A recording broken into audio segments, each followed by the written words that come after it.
এদেশের মানুষ বিএনপিকে বিশ্বাস করে। তারেক রহমানকে নিয়ে যারা তিরস্কার করতো তারাও আজকে সম্মান করে, সুনাম করে। তারেক রহমানের নেতৃত্বে বাংলাদেশ, দক্ষিণ এশিয়া, এই সারা পৃথিবীতে বাংলাদেশ সর্বশ্রেষ্ঠ রাষ্ট্র হিসাবে পরিণত হবে ইনশাআল্লাহ। তাই ভাই আমার, আমরা বিশ্বাস করি বিএনপির নেত্রী বেগম খালেদা জিয়া তারেক রহমানের সমকক্ষ আগামী দিনে কেউ হতে পারবে না বলে আমি বিশ্বাস করি। আমি বিএনপির নেতা কর্মীদের কাছে আমার আহ্বান, এদেশের মানুষ বিএনপিকে ভালোবাসে, এদেশের মানুষ বিএনপিকে বিশ্বাস করে।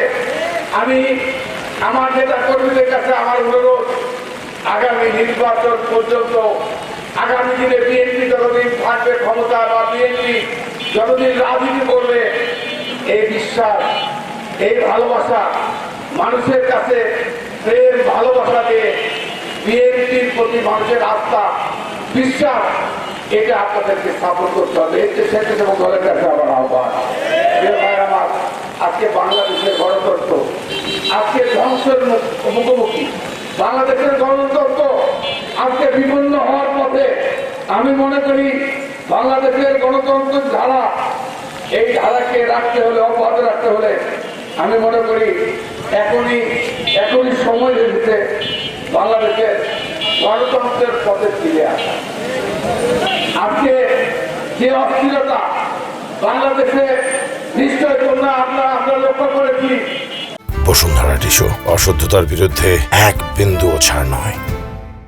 এই বেশ কিছুদিন যাবৎ পত্রিকায় কিছু কিছু রাজনৈতিক ব্যক্তি তারা বিভিন্ন রকমের দাবি দেওয়া করে আগামী নির্বাচনকে বন্ধ করার জন্য, আগামী নির্বাচনে বাধাগ্রস্ত করার জন্য বিভিন্ন রকমের ষড়যন্ত্র শুরু করেছে।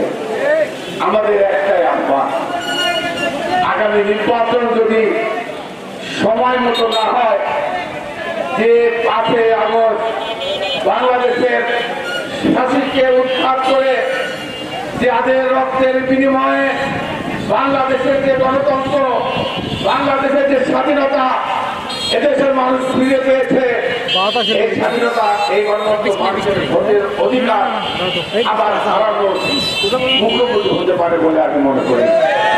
তাই আমি বাংলাদেশের সকল রাজনৈতিক দলের কাছে আমাদের আবারও আহ্বান, প্রিয় ভাই আমার, আমরা আপনারা সবাই মিলে এদেশের বৈষম্য বিরোধী ছাত্র আন্দোলন সকলকে নিয়ে 15টা বছর যে সংগ্রাম আমরা করেছি, এই তাদের রক্ত যেন কোনোভাবে এই রক্তের সাথে যেন কেউ বেইমানি করতে না পারে, এই জন্য আমি সকলের কাছে আহ্বান, আমাদেরকে ঐক্যবদ্ধ থাকতে হবে। আপনারা আমাদের নেতা তারেক রহমান, যিনি বাংলাদেশের পরিচ্ছন্ন রাজনীতি করেন, যার বক্তব্য, যার সাংগঠনিক কারণে আজকে বাংলাদেশের সকল শ্রেণীর মানুষ তারেক রহমানকে যারা এক সময় প্রতিষ্ঠিত করত, তারেক রহমানকে নিয়ে যারা তিরস্কার করত, আজকে তারেক রহমানের কি বলে তার নেতৃত্বে, তারেক রহমানের তার যে নেতৃত্ব, এই দীর্ঘ 5 তারিখের পর থেকে এই পর্যন্ত যে তার কর্মকাণ্ড, এই কর্মকাণ্ডকে বাংলাদেশে আমাদের বিরোধী বুদ্ধিজীবী, আমাদের বিরোধী রাজনৈতিক দল তারাও আজকে সম্মান করে, সুনাম করে।